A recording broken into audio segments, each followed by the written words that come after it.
Bismillahirrahmanirrahim. Assalamualaikum warahmatullahi wabarakatuh.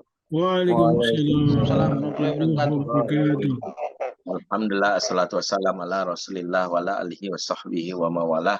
Asyhadu an la ilaha illallah wahdahu la syarikalah wa asyhadu anna Muhammadan abduhu wa rasuluhu alladzi la nabiyya ba'dah. Rabbana atina min ladunka rahmah wa hayyi lana min amrina rasyada. Rabbi israh li sadri wa yassir amri wahlul 'uqdatam min lisani yafqahu qawli wa ba'd.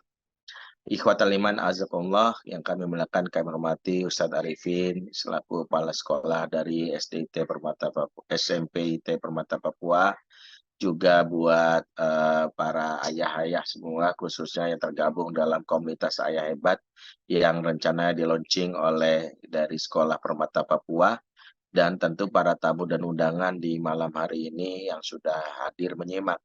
Ya, alhamdulillah di kesempatan malam ini Allah izinkan kita bersilaturahim.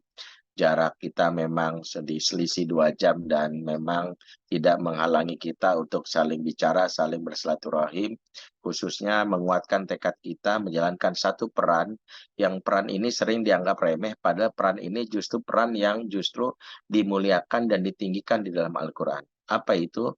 Peran menjadi seorang ayah. Kenapa saya katakan demikian? Pertama adalah Allah Subhanahu wa Ta'ala secara tersirat menceritakan bahwa Allah memberikan perhatian penting dalam peran menjadi seorang ayah, sampai-sampai ada kisah yang disebutkan dalam Al-Quran, kisah Nabi yang diceritakan dalam Al-Quran ini diceritakan seolah-olah tidak ada kerjaan lain kecuali ngurusin anak. Ya, jika nabi-nabi yang lain dikesankan memiliki umat, bahwa mereka ada umatnya, ada kaumnya, sebagaimana kita tahu nabi punya kaum, faba'atsna likulli ummati rasulah. Tapi ada satu nabi dan rasul yang dikesankan seolah-olah nggak punya umat.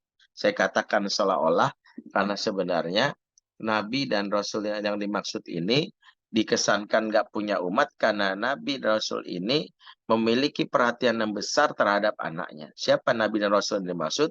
Yaitu adalah Nabiullah Yakub alaihissalam. Jadi kalau kita baca kisah Nabi Yakub dalam Al-Quran, itu kita hanya mendapatkan gambaran dialog dirinya dengan anaknya saja. Kita tidak tahu siapa sih kaum yang sedang didakwai oleh Nabi Yakub. Mungkin kalaupun ditelusuri, kita tahu memang ada beberapa riwayat itu pun bukan dari Quran. Mengapa seolah-olah Allah menggambarkan seorang Nabi dan Rasul yang bernama Yakub ini, kerjaannya hanya ngurusin anaknya saja. Ini adalah isyarat dalam Quran betapa saking pentingnya peran seorang ayah.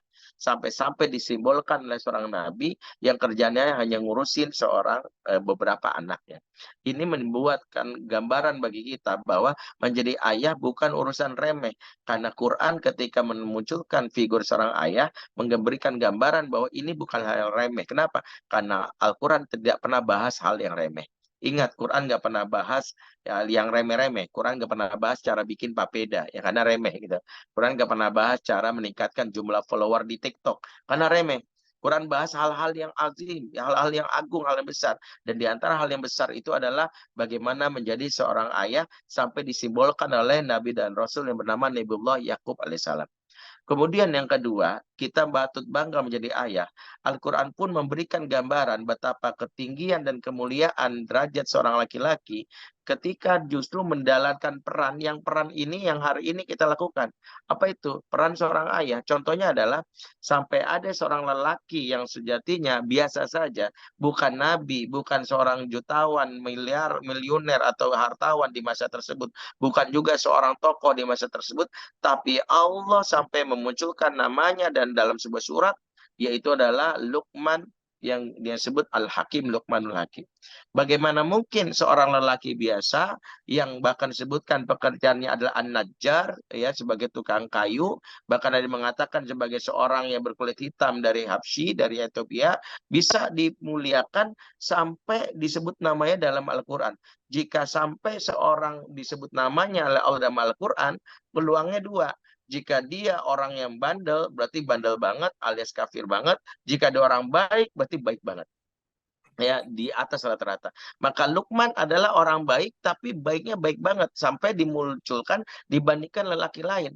Apa pasalnya membuat Luqman sampai ditinggikan? Apakah karena dia seorang nabi? Bukan. Apakah karena dia seorang yang uangnya banyak? Dia hanya seorang tukang kayu. Apa dia punya follower, pengikut? Dia juga nggak ada. Apa dia punya dalam hal ini dia seorang yang ilmuwan di masa tersebut? Bukan juga. Tapi Allah meninggikan derajatnya, dimuliakan sampai disebutkan namanya, karena satu perannya itu adalah menjadi seorang ayah. Ini adalah sebuah isyarat bahwa banyak laki-laki yang selama ini salah dalam mencari posisi dan peran. Berlomba-lomba menjadi orang terkaya di Indonesia atau di Papua demi menaikkan prestise dia. Berlomba-lomba untuk jumlah followernya banyak di akun sosmednya dia. Berlomba-lomba supaya punya jabatan yang tinggi dalam hal ini menjadi seorang pejabat di dalam bidang karir, tapi ternyata hal itu tak memberikan, tidak menjadikan dirinya istimewa di sisi Allah. Apa yang membuat dia menjadi istimewa? Ketika justru dia menjalankan satu peran yang justru dianggap remeh menjadi seorang ayah. Justru inilah bukti keadilan Islam. Jika ukurannya karena harta, betapa banyak ayah-ayah yang miskin yang bisa jadi dia tidak bisa menjalankan perannya menjadi laki terbaik. Jika ukurannya adalah seorang yang jumlah pengikutnya banyak, betapa banyak yang mungkin tidak memiliki kemampuan komunikasi di masyarakat, tidak bisa menjadi seorang yang baik. Jika ukurannya adalah jabatan, betapa banyak orang yang karirnya rendahan, susah menjadi manusia terbaik. Ternyata Allah ingin bersikap adil bahwa untuk mengukur seorang itu baik, siapapun bisa. Mau dia seorang pegawai rendahan, mau dia seorang pejabat, mau dia seorang hartawan, atau dia seorang yang miskin papa, dia bisa menjadi manusia terbaik, bahkan jadi laki terbaik lewat satu peran, yaitu adalah menjadi seorang ayah. Maka peran ayah adalah peran yang memberikan sebuah gambaran, mau engkau dipuji sebagai manusia terbaik, jalankan peranmu sebagai seorang ayah dan maksimal. Kalau engkau ingin dihinakan oleh Allah, maka itu juga bisa kau lihat lewat peranmu di dalam keluarga, yaitu merendahkan keluargamu. Maka konteksnya kenapa Nabi katakan khairukum khairukum li ahlihi wa ana khairukum li ahli. Sebaik-baik kamu adalah yang paling baik sama keluargamu dan saya paling baik sama keluarga saya. Betapa Nabi punya satu ukuran, bahwa ukuran kemuliaan seseorang laki-laki khususnya diukur dari keluarganya, bukan dari pandangan orang. Ya, makanya ketika ada seorang laki-laki yang dipandang hebat di dunia luar, tapi justru dipandang rendah oleh keluarga, khususnya anaknya, dia tidak berarti sisi Allah. Ingat, jangan jadi pribadi yang something di mata manusia, tapi nothing di mata keluarga sendiri alias anaknya. Makanya di antara hebatnya cara Umar bin Khattab diceritakan oleh Syekh Hasan Fulaiful, ketika suatu hari dia ingin menseleksi calon gubernur yang akan ditugaskan sebuah negeri, maka dia mendapatkan calon gubernur yang dianggap hebat retorikanya, kemampuan manajerialnya. Maka Umar pun mewawancarainya, dan setelah wawancara, Umar ingin mencari ke bilik rumahnya surat untuk dituliskan SK. Apa yang terjadi? Saat Umar ke biliknya, ternyata Umar disambut oleh anaknya dari istrinya yang ketiga yang masih kecil. Anaknya ini meminta dia bermain, sering mengatakan, Abi main. Umar yang dikenal pribadi yang gagah, luar biasa. Ternyata Umar langsung merespon panggilan anaknya untuk bermain dengan memainkannya di punggungnya, dan Umar persis bermain-main yang kita kenal seperti guru TK zaman sekarang. Hal ini membuat Cagup tadi yang duduk dari kejauhan memandang hal ini menganggap aneh. Kok bisa Umar yang gagah, perkasa, luar biasa, bisa sempat main sama anak. Persis setelah Umar selesai bermain dengan anaknya, Umar kembali dalam hal ini membawa surat ke calon gubernur tadi yang memandang dari kejauhan. Apa reaksi Cagup tadi? Dia bertanya, "Alaibta Amirul Mukminin?" Apakah betul kamu tadi saya lihat main sama anakmu, wahai Amirul Mukminin? Umar bertanya balik, emang kamu nggak pernah main sama anak sendiri? Dalam hal ini Cagup ini menjawab dengan jawaban yang filosofis. Saya nggak sempat main sama anak saya karena saya sibuk ngurus urusan umat. Perhatikan, dia jawab dengan panggilan sibuk ngurus urusan umat. Jawaban ini bukannya membuat Umar merasa bangga, Umar marah-marah. SK yang tadi mau diberikan malah disobek, dan Umar katakan, jangan kau katakan peduli sama rakyatmu kalau orang yang terdekat denganmu saja tak pernah merasakannya. Wa atidal qurba haqqahu, surah Al-Isra 26. Berikanlah hak khususnya kepada orang terdekat. Maka di antara hal yang diperhatikan oleh Umar dalam memilih orang baik yang akan menjalankan fungsi di roda pemerintahannya, bukan sekedar hebat di mata orang lain, tapi dibuktikan labnya kebaikan itu oleh anggota keluarganya, khusus tuh anaknya. Makanya jangan merasa kagum ketika kita jadi seorang HR, menerima karyawan baru dengan rekomendasi surat keterangan catatan kepolisian yang dianggap sebagai bentuk justifikasi surat keterangan kelakuan baik. Mohon maaf, walaupun itu dari polisi, tanpa maksud mengkerdilkan, polisi ketika mencatat surat keterangan kelakuan baik, dalam hal ini belum tentu valid. Karena berdasarkan catatan bahwa dia nggak pernah terlibat tindakan kriminal, baru pernah masuk anggota ya KKB yang OPM di Papua. Dia hanya tahunya polisi, nggak pernah dia merampok. Tapi polisi nggak tahu kalau dia kasar sama anaknya.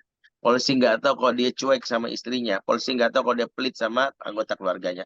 Maka betapa menjadi ayah adalah sebuah ukuran yang memberitahu bahwa dia bisa menjadi ukuran baik dirasakan manfaat oleh keluarganya.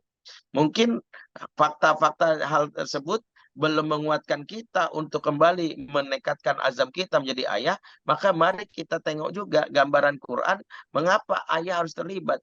Dilihat dari apa? Dimulai dari bagaimana pandangan Quran tentang betapa tugas pokok yang ayah harus ingat, bukanlah memberi nafkah. Nafkah yang selama ini menjadi tanggung jawab laki-laki benar adalah suatu kewajiban, karena menyanyiakan pasangan dan anak dalam hal nafkah termasuk dosa, kata Nabi, kafabil mari ithman inama aydui amayakut. Cukuplah seorang laki-laki dianggap berdosa jika dia menyanyiakan orang di bawah tanggungannya. Tapi bukan itu yang menjadi esensi dalam tugas laki-laki. Di atas tugas laki-laki memberi nafkah, Allah sudah jelaskan secara jelas, secara tegas, surat At-Tahrim ayat yang keenam, ya ayyuhalladzina amanu ku anfusakum ahlikum naro. Orang beriman, jaga dirimu dan keluargamu dari api neraka. Ternyata Allah pertama kali mengingatkan yang tugas esensi kita adalah jaga diri keluarga dari api neraka, dan itu sapaan kepada siapa? Kepada laki-laki. Dari mana laki-laki? Karena Allah memakai domir kata ganti kum. Kum dalam bahasa Arab adalah jamak lil mudzakkar lil mukhatab. Jamak buat pihak laki-laki untuk pihak kedua. Kalau perempuan kunna, ayat ini seolah-olah mengisyaratkan, wahai kaum laki-laki yang punya iman, jaga dirimu, keluargamu dari neraka. Berarti apa? Menjaga diri keluarga dari neraka, tugas itu dibebankan laki-laki. Caranya bagaimana? Kata Ali, ad-dibuhum mu'allimuhum. Jajarkan mereka adab dan berikanlah mereka pemahaman akan ilmu. Kalau kita menjadi ayah dengan kesibukan mencari nafkah, melalaikan tanggung jawab yang namanya mendidik dan memberikan ilmu, maka kita sebut ayah yang gagal. Ayah yang gagal adalah ayah yang tidak tahu tugas pokoknya dalam menjaga di keluarga dari neraka. Karena Quran menjelaskan itu yang esensi. Allah tak katakan, ya ayyuhalladzina amanu qu anfusakum wa ahlikum jau'an. Hei orang beriman, jaga dirimu dan keluargamu dari kelaparan. Allah tak bilang begitu. Karena sejatinya setiap manusia sudah punya rizkinya masing-masing. Tugas kita adalah menjemput rizki yang sudah disediakan. Itu saja. Kalau rizki sudah dijamin, sementara yang namanya akhlak, adab, dan ilmu tidak dijamin. Maka itu yang kita perjuangkan kepada anggota keluarga kita. Maka kalau kita sadar bahwa itu menjadi tanggung jawab kita, bahwa itulah yang harusnya diingat oleh ayah. Bahwa jangan sampai kesibukan kita mencari nafkah melalaikan tanggung jawab utama dalam masalah pendidikan berkaitan dengan adab dan pendidikan berkaitan dengan ilmu. Itulah mengapa Nabi Ibrahim alaihissalam sesibuk-sibuknya dalam tugasnya, dan tugasnya beliau sebagai Nabi bukan dalam rangka mencari nafkah, tapi dalam rangka mencari kebaikan untuk akhirat anak dan keluarganya, tidak melalaikan dia dalam tanggung jawabnya dalam pendidikan anak. Buktinya apa? Ibrahim masih sempat mendoakan anak dan istrinya yang merupakan pengejawantan dari visi dan misinya sebagai seorang ayah. Ternyata Ibrahim adalah ayah yang sibuk tapi ayah yang visioner. Buktinya apa? Beliau berdoa yang menunjukkan visi dan misinya. Bagaimana bunyi doanya dalam surat Ibrahim ayat 35, 36, 37. Robbi ij'al hadzal balada amina wajnubni wa baniya an na'budal asnam. Ya Rob, jadikanlah negeri ini negeri aman, jauhkanlah aku dan keturunanku dari menyembah berhala.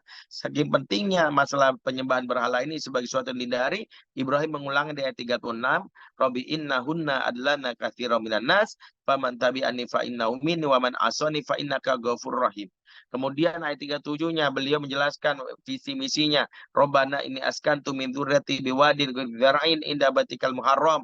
Robbana liqimus shalah waj'al afdatan minan nasi tahwi ilaihim warzuqhum minas tsamarati la'allahum yashkurun. Kesimpulannya, Ibrahim ayah yang kaya akan visi di tengah kesibukannya, karena Ibrahim tahu sesibuk apapun hisab Allah di akhirat tidak membuat dalam hal ini hilangnya tanggung jawab. Kenapa? Karena ini juga harus perhatikan para ayah, bahwa laki-laki di akhirat akan ditanya perlakuan terhadap keluarganya. Warajulu ra'in fi alihi wa huwa mas'ulun an ra'iyati. Seorang lelaki, rojul, kepala bagi keluarganya, di akhirat dia dihisab perlakuannya sama keluarganya. Maka hal yang paling berat bagi seorang ayah adalah ketika ditanya Allah nggak bisa menjawab. Dan nggak bisa kita melimpahkan ketika ditanya Allah, mengapa anakmu begini? Di akhirat nggak bisa kita bilang gini, tanya istri saya gimana ya Allah. Kayaknya dia lebih tahu. Nggak bisa. Justru kita yang ditanya. Justru itulah menjadi dalil betapa seorang laki-laki bertanggung jawab. Karena Quran mengatakan, ku anfusakum likum naro, selaras dengan tanggung jawab laki-laki di akhirat. Itulah mengapa pengasuhan sebagai seorang ayah bukan semata-mata prestise supaya dianggap ayah, tapi lebih kepada kesadaran bahwa kita akan ditanya.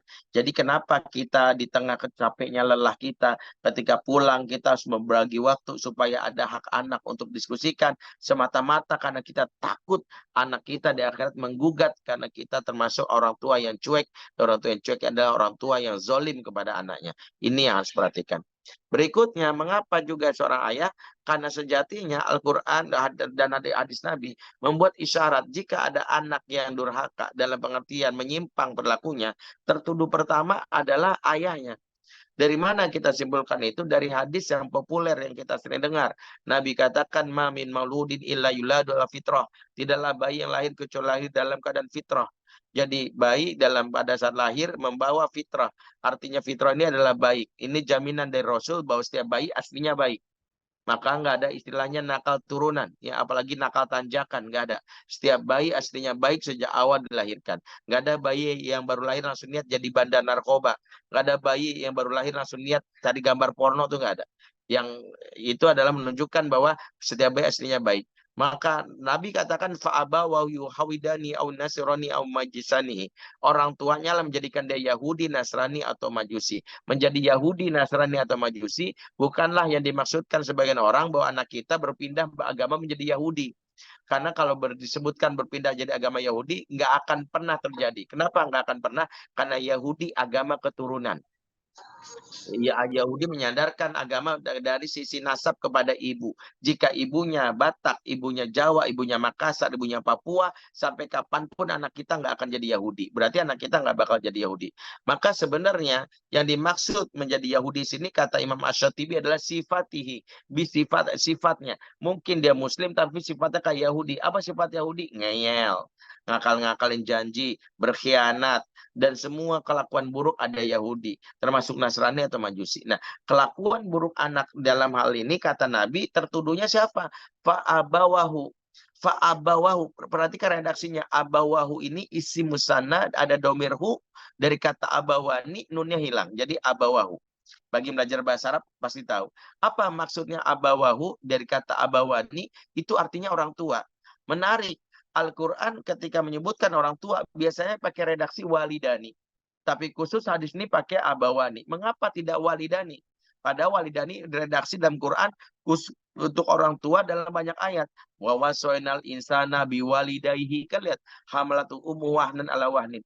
Kalau pakai redaksi fa walidahu, maka yang dipahami para ulama adalah kata walidahu dari kata isi musana walidani itu berakar kata dari kata walada yang maknanya melahirkan, dan kalau disebut waladahu biasanya peran yang dominan adalah ibu.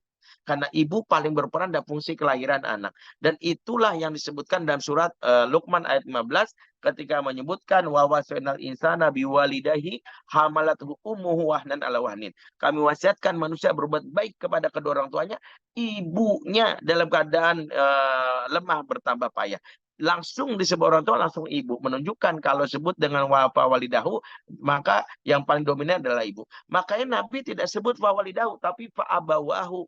Maksudnya adalah orang tua di kata abawani, di mana abawani berakar kata abun yang artinya bapak. Sehingga Nabi secara tersirat ingin mengatakan gini, jika ada anak menyimpang menjadi Yahudi, Nasrani atau Majusi, tertuduh pertamanya bukan gadget, tertuduh pertamanya bukan sekolah, tertuduh pertamanya bukan tempat nongkrong, tapi orang tuanya lah. Orang tua di sini yang paling utama adalah bapaknya. Maka bapaklah jadi penyebab kerusakan anak itu menyimpang. Dulu waktu saya membaca penjelasan ini dari tulisan Dr. Rafiq Hasanullah, Dr. Fadil As-Samaroi, saya sempat protes, masa iya sih bapak yang menyebab kerusakan, tapi pendapat ini justru dikuatkan oleh pendapat ulama masyhur, yaitu ada Ibnu Qayyim Al-Jauziyah yang ditulis oleh dalam kitab Tuhfatul Maulud bi Ahkamil Maulud. Beliau ulama yang lahir di abad ke-8 Hijriah, sampai saking luasnya beliau ilmunya, beliau menulis satu kitab khusus buat para ayah.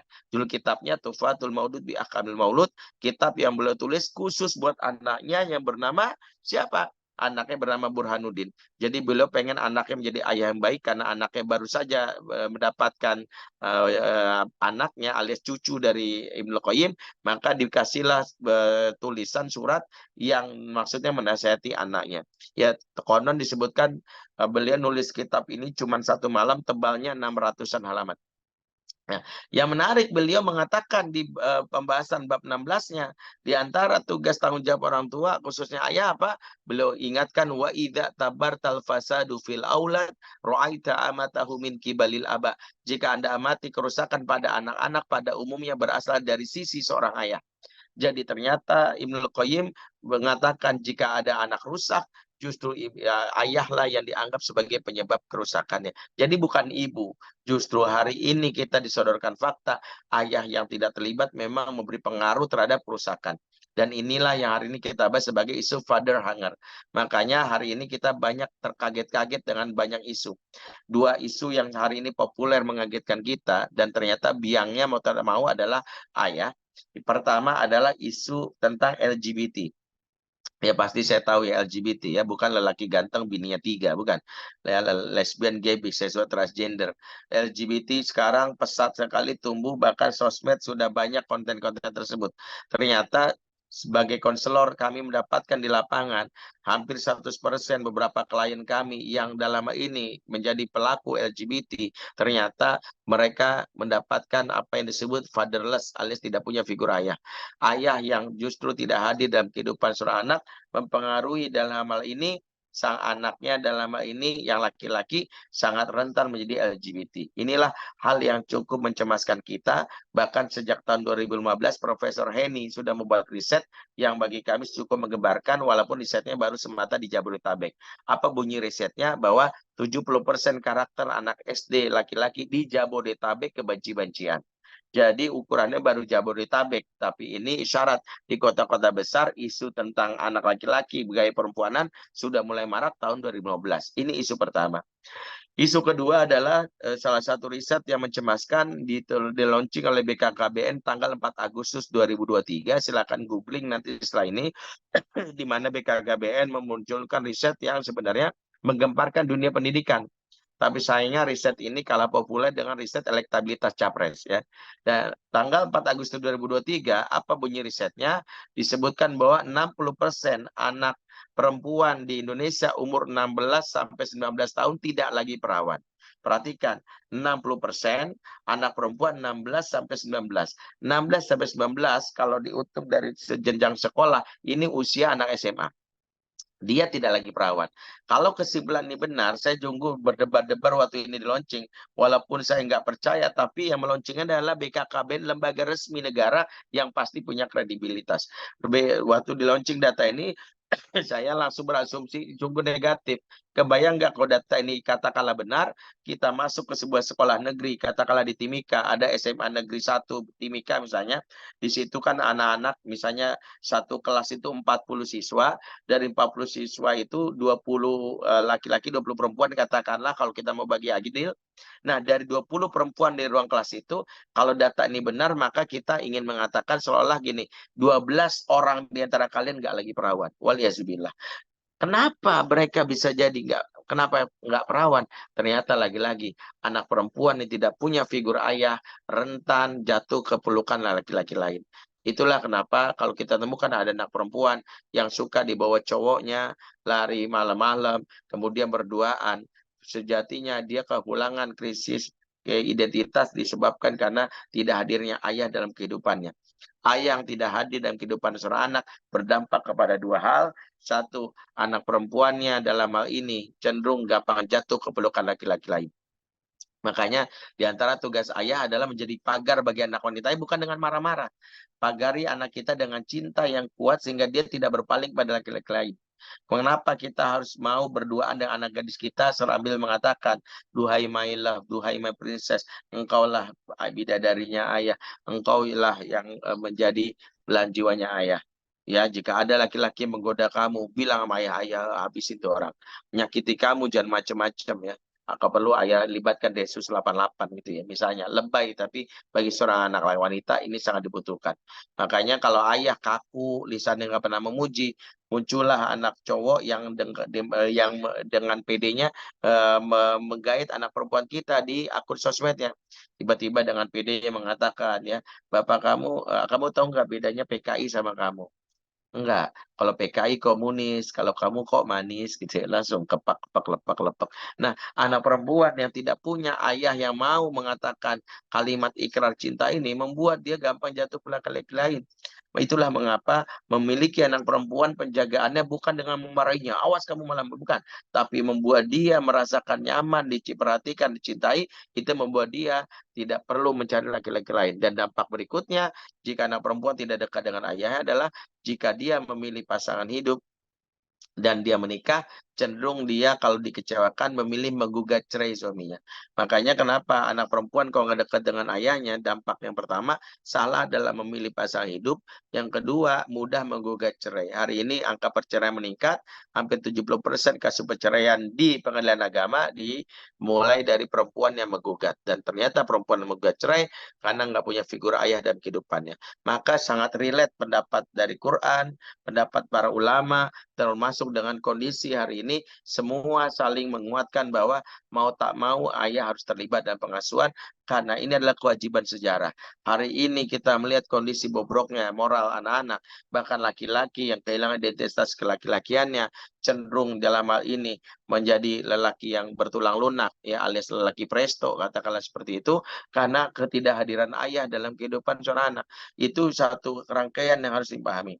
Perlu juga kita pahami mengapa ayah harus terlibat dalam pengasuhan?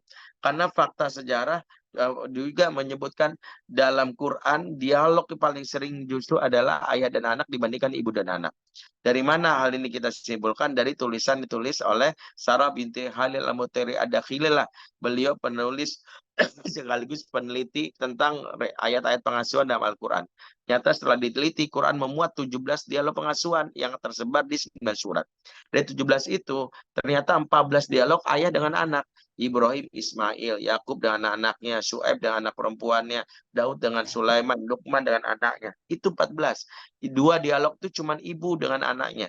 Ibunya Maryam dengan Maryam dan ibunda dengan Nabi Isa dan bunda Nabi Musa dengan saudara perempuan Nabi Musa.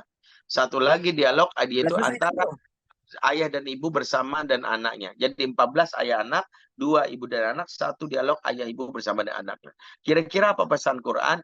Ayat Quran ingin menggambarkan betapa justru ayah yang lebih banyak dialog kepada anak dibandingkan ibu yang selama ini sering menjadi tuntutan bagi para suami. Dan berikutnya, ya saya mencoba lompat-lompat, tapi saya katakan gini. Orang manusia hebat yang Allah ciptakan muka bumi ini nggak bisa lepas dari figur ayah. Hatta kalau ayahnya itu wafat di saat kecil, saking butuhnya peran ayah, Allah tidak ingin seorang manusia hebat itu kehilangan figur ayah. Di antaranya siapa? Pertama Nabi Muhammad SAW. Nabi Muhammad tinggalkan ayah dari kecil. Tapi Allah tidak ingin figur ayah hilang dalam kehidupan Nabi, maka disebutkan dalam Al-Quran, Alam yajidka yatiman fa'awa. Bukankah dia, yaitu Allah menemui engkau dalam keadaan yatim, fa'awa, maka digantikanlah oleh Allah peran kehatiman tersebut dengan hadirnya figur ayah. Siapa ayah pertama yang menggantikan figur ayah dalam jiwa seorang Nabi Muhammad? Yaitu adalah Al-Harith bin Abdul Uzza As-Sadi, yaitu suami dari Hamatus Sadiyah, yang sampai umur 5 tahun memberikan stimulan maskulinitas di Bani Sa'ad. Setelah dikembalikan kepada pangkuan Aminah, ayahannya diganti oleh kakeknya. Kakeknya wafat, ke ayahnya dibantu oleh pamannya itu Abu Thalib. Demikian juga dengan yang disebut adalah Maryam itu Imran. Maryam meskipun dalam hal ini wafat ayahnya itu Imran, tapi keayahan sebagai hal penting bagi seorang anak perempuan untuk memiliki perilaku yang tegas diasupi oleh siapa? Diberikan oleh pamannya Nabiullah Zakaria alaihissalam. Lagi-lagi bahwa menjadi ayah ada sebuah peran, bahkan peran inilah yang Nabi pakai dalam hubungannya kepada sahabat. Ya, Nabi tahu bahwa di antara fitrah kebutuhan manusia itu dalam kehidupan, dia lebih banyak membutuhkan figur ayah dibandingkan figur guru. Maka Nabi saat menasihati sahabat, ada kalimat yang menguatkan hal ini. Kata Nabi, Innama ana lakum bimazilatil walidu alimukum. Sesungguhnya antara aku dan kalian seperti ayah terhadap anaknya yang mengajarkan. Jadi Nabi memposisikan sebagai ayah kepada murid-muridnya. Karena Nabi ingin walaupun mereka banyak yang yatim karena ayahnya wafat, karena ada ayah yang sibuk, tapi Nabi memposisikan sebagai ayah karena Nabi ingin menjadi ayah bagi kaum muslimin. Dari sinilah kita bisa simpulkan peran ayah sangat penting, bahkan dia dibutuhkan pada saat ada di sekolah, bahwa para guru harus menjalankan peran ayah, karena bisa jadi anak-anak yang ada di sekolah adalah anak yang justru tidak memiliki figur ayah dengan benar. Maka guru pun menambalnya dengan menjadi seorang ayah yang baik. Dan itu juga yang terjadi dalam beberapa hal. Saya baru tahu kalau di kampung saya ini orang Minang. Orang Minang itu memanggil ulama atau ustadz dengan Buya. Buya itu dari kata Abuya yang mana lain dari Abi. Mengapa para ulama di Minang tidak dipanggil dengan Syekh? Kenapa tidak dipanggil dengan Tuan Guru? Ternyata lebih sering disebut Buya. Ternyata ulama-ulama Minang sudah tahu bahwa membangun hubungan dengan muridnya, dengan umat, seperti membangun hubungan antara ayah dan anak, sehingga para ulama di Minang lebih senang dipanggil dengan Buya, yang mana adalah ayah. Sehingga ayah di sini menunjukkan bahwa pengajaran terbaik di dalam hubungan antara antara murid, guru dengan murid, bukan antara guru dengan murid, tapi lebih kepada bagaimana ayah dan anak seperti Nabi kepada sahabat-sahabatnya. Taib ya, waktu yang terbatas, singkat, saya mencoba untuk mengurainya lebih padat, walaupun ini baru pengantar sebenarnya dari kajian tentang bagaimana keayahan, karena kitab yang kami tulis tebalnya 1.800-an halaman, mudah-mudahan dan waktu bisa kita kaji, temanya Al-Ubuwah wal Umumah Al-Islamiyah, ensiklopedia Al-Mawsu'ah Al-Ubuwah wal Umumah Al-Islamiyah, ensiklopedia menjadi ayah dan ibu dari sudut pandang Islam. Ini baru pengantar, mudah-mudahan bisa dipahami dan motivasi para ayah agar menjadi ayah yang amanah dan semangat untuk menjadi ayah yang terus meningkatkan kualitas dirinya. Bagaimana caranya? Baca buku Father Man. Pertama, saya catat betul apa yang disampaikan oleh Ayah Amin tadi mengenai masalah bagaimana kita sendiri sebagai ayah masih punya isu yang terkait dengan pola asuh kita di masa kecil. Ini yang kami kaji dalam e-course kami, namanya Utang dan Luka Pengasuhan. Bahwa kita tumbuh menjadi ayah tidak bisa lepas dari apa yang kita peroleh di masa kecil kita. Itu yang kita tidak bisa lepas karena kita dididik dengan cara yang membuat pola kita itu seperti pola waktu saat kita diasuh oleh bapak kita.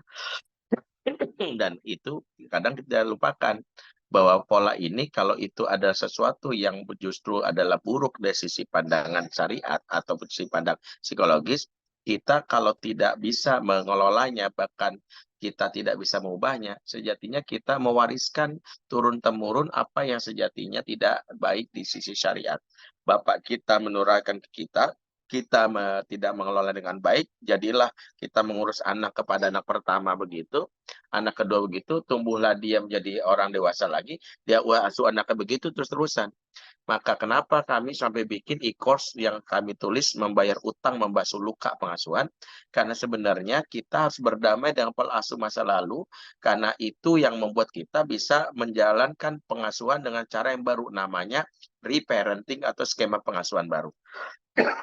Nah, inilah yang menjadi salah satu concern kami.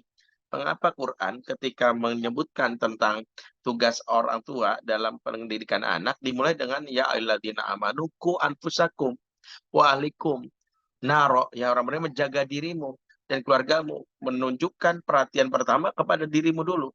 Jadi kenapa parenting yang selama ini kita pelajari itu fokusnya harusnya ke diri kita. Ingat, catatan penting adalah parenting is about us as a parent. Parenting itu tentang kita jadi orang tua. Makanya yang benar kalau ikut kajian parenting, catatan pertama ada perubahan diri kita sebagai orang tua, bukan anak. Kalau anak yang kita harap berubah bukan parenting, namanya childing. Makanya ketika kita aja belajar parenting, justru kita dalam hal ini, kejadian pertama adalah perilaku yang kita ubah dari masa lalu yang hari ini bisa lebih baik. Satu, saya hari ini adalah orang yang kasar. Dua, saya hari ini adalah orang yang masih malas menunda sholat. Saya hari ini orang-orang malas belajar. Empat, saya orang yang lelet, tidak disiplin. Maka setelah parenting, catatan perubahan itu adalah tentang diri kita. Satu, saya jadi ayah yang lembut. Dua, saya harus jadi ayah yang lebih sabar. Tiga, itulah yang harusnya jadi catatan kita.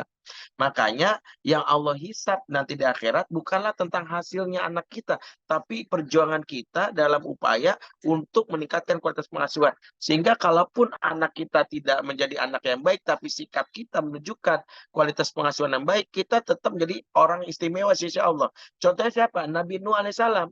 Nabi Nuh alaihissalam contohnya adalah dia menjalankan peran parenting yang sejati. Contohnya disebutkan dalam surat Hud ayat 42. Perhatikan, dia punya anak yang bandelnya luar biasa. Anaknya disebut bandel karena kafir. Dan kita tahu puncak kebandelan seorang anak bukan dia narkoba, bukan dia berzina, tapi kafir. Karena kalau sudah kafir, peluang masuk surga udah nggak mungkin. Anaknya bandel banget, tapi lihat sikap Nabi Nuh dan surat Hud 42, dia panggil anaknya, ya bunaya irkam ma'ana walatakum al kafirin. Wahai putraku sayang. Lihat, dia memanggil anaknya yang bandel banget dengan panggilan wahai putraku sayang. Perhatikan, kalau boleh jujur, kita biasanya manggil anak dengan panggilan sayang saat anak ngapain? Saat anak berbuat baik kan, saat anak baca Quran, ih sayang sini. Saat anak nolongin kita di sayang. Tapi saat anak bolos sekolah, mukul orang, saat anak narkoba, kalimat kita itu tidak bisa mengatakan baiknya adalah marah, dasar kamu, dasar anak setan dan sebagainya. Justru Nuh mengajarkan kita bahwa the real parenting adalah bukan tentang anakmu yang bagaimana, tapi tentang sikapmu bagaimana. Meskipun anak kita mengesalkan hati, tapi tidak mengurangi haknya untuk disapa dengan panggilan terbaik. Maka di akhirat, Allah menghisapnya adalah proses kita. Jadi kalaupun anak kita tidak sesuai harapan, Allah akan tahu bahwa ayah dan ibunya mengasuhnya dengan cara yang benar. Sebaliknya, kalaupun anak kita mungkin di mata kita adalah orang hebat, hasilnya bagus, tapi akhirat Allah akan menghisapnya. Contoh, anak kita hafal Quran. Tapi ditanya, gimana Pak caranya anak Bapak bisa hafal Quran? Oh, setiap hari saya gamparin kalau dia nggak ngafal. Maka pahami nih, hafalan Qurannya mungkin jadi pahala, tapi gamparnya tetap dihisap. Jadi jangan berpikir bahwa yang penting kan dia soleh. Bukan. Soleh itu proses yang dilalui dengan cara yang diajarkan dalam Al-Quran. Di antaranya adalah kalau dia sampai mendapatkan kekerasan verbal dan fisik, maka justru berlepaslah Nabi dari orang seperti ini, karena Nabi katakan al-muslimu man saliman muslimu namilisani wayadi. Seorang muslim selamat orang lain dari kejahatan lisan dan tangan. Jadi jangan ngaku-ngaku seorang ayah muslim kalau mendidik Quran tapi dengan cara kasar, karena Nabi mengatakan tidak mungkin seorang muslim orang seorang muslim itu setelah terlepas selain di kejahatan lisan dan tangan. Lisannya berkata baik, tangannya tidak menyakiti. Itu yang pertama yang harus dipahami. Jadi kenapa kata kunci yang harus dipahami, parenting tentang diri kita yang harus menjadi orang tua yang baik. Kenapa? Karena kita tidak bisa menjamin anak kita menjadi anak yang soleh. Nggak ada. Belajar parenting tidak bisa menjamin anak kita anak soleh. Kenapa? Hidayah itu milik Allah. Ada yang bisa menjamin bahwa masuk sekolah permata Papua, anaknya pasti anaknya soleh. Ada. Anda bisa menjamin ikut kajian parenting bersama saya anak soleh. Bahkan saya pun nggak bisa menjamin anak saya jadi anak soleh. Nggak ada. Ya, makanya dalam hal ini yang nggak ada bisa menjamin anaknya jadi anak soleh. Kecuali teman saya, ya namanya soleh. Ya makanya anaknya anak soleh kan gitu ya. Maka kita tahu bahwa dalam hal ini karena kita nggak bisa menjamin anak kita menjadi anak yang soleh, maka yang kita lakukan apa? Yang kita lakukan adalah kita berusaha memperbaiki kualitas pengasuhan kita. Makanya Allah katakan di surat At-Taubah 105, wa qul imalu fa malakum rasulul wal mu'minun. Katakanlah berusaha saja kamu, kalau Rasul dan orang mukmin akan menilai. Jadi penting usaha saja. Ya, urusan nasi itu urusan Allah. Ini catatan pertama. Yang kedua dari pertanyaan ayah Muhammad Amin adalah bagaimana baiti jannati. Konsep jannah dalam Quran itu sudah ceritakan bagaimana mewujudkan rumah surga itu sebenarnya gini. Bagaimana mewujudkan rumah surga dalam kehidupan kita dengan cara mengenali kebiasaan penduduk surga di akhirat, bawa itu ke dalam rumah kita dan itulah disebut rumah surga. Karena Nabi katakan man tasyabbaha biqaumin fahuwa minhum. Siapa yang menyerupai suatu kaum maka dia merupakan bagian dari kaum tersebut. Siapa yang menyerupai kaum-kaum yang ada di surga maka di dunia dia seperti lagi penduduk surga. Lantas bagaimana kita membawa surga ke dalam rumah kita? Maka ada banyak variabelnya. Satu, misalnya surat Al-Hijr ayat 46. Kata Allah, udkhuluha bisalamin aminin. Masuklah kamu ke dalam surga dengan salam dan rasa aman. Maka perhatikan, rumah surga ada rumah yang pertama dimasukinya dengan salam. Kalau di dalam rumah sudah mulai kehilangan ucapan assalamualaikum, malaikum, salam, lam lekum, ucapan-ucapan yang tidak menunjukkan salam diajarkan syariat, dicabutlah suasana surga dalam rumah. Karena penduduk surga selalu terbiasa mengucapkan salam di antara mereka, sampai-sampai malaikat penjaga surga setiap ada masuk surga, disambut dengan sambutan salamun alaikum bima sobartum. Keselamatan atas kalian yang telah bersabar selama di dunia. Maka checklist pertama, kalau pengen tahu rumah kita rumah surga, lihat apakah sering terucapkan salam dalam rumah. Yang kedua, Allah katakan surga itu diaminin, aman. Maka kalau di rumah terjadi kekerasan fisik, kekerasan verbal, itu mencabut suasana surga. Karena di akhirat Allah telah jamin wa may ya'mal minas solihati min dzakari wa untha fa huwa mu'min wa faulaika yadkhulul jannah wa la yuzlamuna nakira. Barang siapa yang beramal soleh baik laki-laki dan perempuan sementara mereka beriman, maka mereka masukkan dalam surga dan mereka tidak dianiaya, tidak dizolimi sedikit pun. Maka Allah memberitahu kalau sudah di surga aman. Maka kalau di rumah kita tidak ada jaminan keamanan, anak salah sedikit disentil, pulang terlambat dibentak, maka surga sudah hilang dalam rumah kita. Karena surga identik dengan keamanan. Yang ketiga, Allah katakan bagaimana gambaran surga dalam surat Abasa, wujuhu yawma idzi muswirah dhahikatu mustabsyirah. Wajah mereka di hari itu berseri-seri, tertawa happy, bergembira ria. Perhatikan, di surga diceritakan gambarannya surga orang tuh happy, ketawa ria. Itulah mengapa jika di rumah tidak ada kebiasaan senyum, nggak pernah ketawa, surga hilang dalam rumah itu. Siapa yang di dalam rumah kaku, tegang, ya bapaknya udah kayak apa Nazi gitu ya, udah kayak Hitler, maka anak ya akan bingung ya.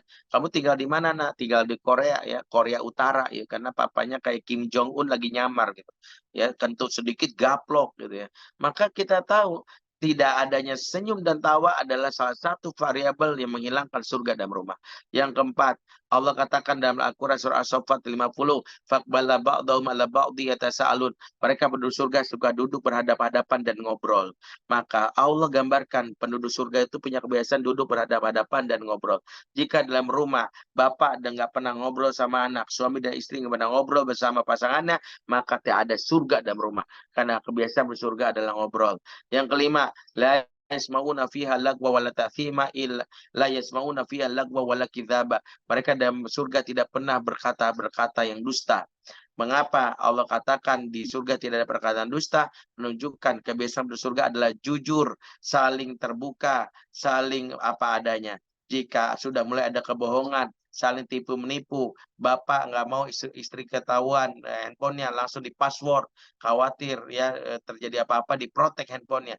Awal dari memprotek handphone kita nggak remeh, tapi sejatinya kita sedang menghilangkan surga di dalam rumah. Baru 5 poin ini saja mudah-mudahan jadi ukuran, padahal pembahasan surga itu sejatinya adalah 20 poin. Saya sebutkan 5 jadi pelajaran saja. 15-nya kapan-kapan, mudah-mudahan bisa lanjutkan. Pertama, pengasuhan itu wilayah wahmiyah, kata Imam Al-Ghazali, alias wilayah persepsi. Bukan seberapa besar cinta yang kita berikan, tapi seberapa banyak yang anak peroleh dan anak terima. Kalau disimpulkan, semua ayah pasti baik, tapi belum tentu anak menganggapnya baik. Kenapa saya katakan begini? Karena hal ini pun dialami oleh Nabi Yakub. Nabi Yakub, nabi yang memiliki sifat adil. Tapi lihat bagaimana gambaran anak-anaknya dalam surat Yusuf ayat 8. Apa kata anak-anaknya? La Yusufu wa akhuhu ahabu ila abinna minna. Sungguh Yusuf dan Bunyamin lebih disayang ayah daripada kita. Jadi bukan hanya ayah Ridwan yang mengalami, bahkan anak-anaknya Yakub juga mengatakan, ayah lebih sayang sama Yusuf kepada Bunyamin daripada kami. Kenapa ini terjadi? Satu, bahwa ini wilayah persepsi yang nggak bisa kita tolak. Kita sudah merasa adil, tapi menurut anak belum. Maka kalau begini, pendekatannya bukan pendekatan yang disebutkan pendekatan pemahaman. Tapi yang paling penting adalah memahami ada komplain menunjukkan anak belum merasa diistimewakan. Apa yang harus kita lakukan kalau ini terjadi? Satu, sering-seringlah kita memiliki waktu privat bersama masing-masing anak. Hal yang membuat anak itu tidak merasa diperhatikan kalau kita tidak punya waktu berdua. Itulah mengapa salah satu membuat anak itu merasa diri istimewakan, bukan dikumpulkan empat-empatnya atau lima-limanya, kemudian mengatakan, papa sayang sama kalian. Nggak efektif. Yang benar anak pertama sehari diajak jalan, dibisikkan telinganya, apa yang disebut quality time, kemudian bilang, jangan bilang siapa-siapa ya nak. Ya, cukup kamu aja yang tahu, papa sayang sama kamu. Bagian yang pertama, dia merasa diistimewakan. Begitu besok diajak anak kedua, ngomongnya begitu lagi. Ternyata ini dipraktekkan oleh Nabi. Nabi itu sama sahabat semua sayang, tapi Nabi memberi kesempatan sahabat-sahabat berduaan dengan Nabi. Nabi sesekali berjalan dengan Abu Bakar As-Siddiq. Nabi sesekali berduaan dengan Umar. Nabi sesekali dengan Abdullah bin Abbas. Nabi sesekali dengan Mu'az bin Jabal. Nabi sesekali dengan Utsman. Nabi selalu memperhatikan ini dan mereka apa? Supaya semua sahabat merasa dirinya diistimewakan. Maka kalau ayah mendapatkan ini, gak usah diberikan pemahaman, cukup minta maaf. Karena pemahaman di bagian kondisi anak seperti ini dianggap pembelaan. Maka sebenarnya kita tidak usah komplain karena perasaan anak itu sangat subjektif. Maka sejatinya ketika dia bilang papa lebih, ayah lebih sayang adik daripada kami, maka cukup bilang maafin ayah ya. Besok jalan berdua yuk sama ayah. Ayah pengen berdua sama kamu. Ketika anak merasa diajak berdua, dia tahu sejatinya dia mendapatkan keistimewaan. Apalagi kalau dibisiki. Karena sahabat pernah ceritakan, ada Anas bin Malik dengan bangganya mengatakan begini. Dalam hadis yang lumayan panjang, dia bilang, suatu hari Nabi SAW membisikkan sesuatu di telinga kepada diriku dan aku tak boleh mengabarkan kepada yang lainnya. Sampai sekarang kita tidak tahu hadisnya apa isinya. Kenapa? Karena Anas cuma mengatakan Nabi membisikkan sesuatu di telingaku. Tapi pesan yang menarik adalah Nabi mampu membuat Anas merasa dirinya istimewa karena dia hanya diberi pesan khusus yang tidak disampaikan kepada yang lain. Jika Bapak mampu melakukan ini, maka Bapak mampu buat anak merasa diri istimewa. Kalau anak merasa dirinya istimewa, sejatinya dia kecemburuan pada adiknya bisa dihindari. Wallahualam bishawab.